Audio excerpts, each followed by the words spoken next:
SL8 switch, SL852, and the edger switch are the same switch. It is suggested you do not unwire the switch till you have your new one ready to be installed. Key to it is having the black and white wires from the motor and the handle lined up across from each other on the switch.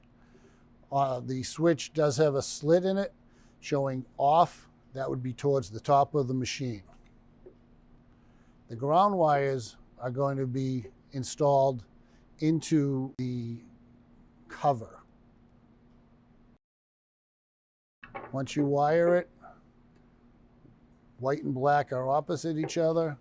Use your electric tape, cover all the terminals.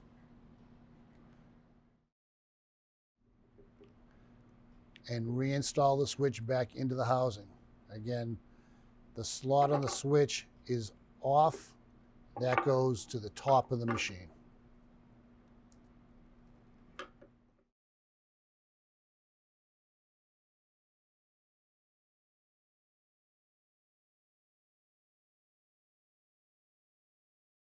And the grounds get attached to the housing with the cover.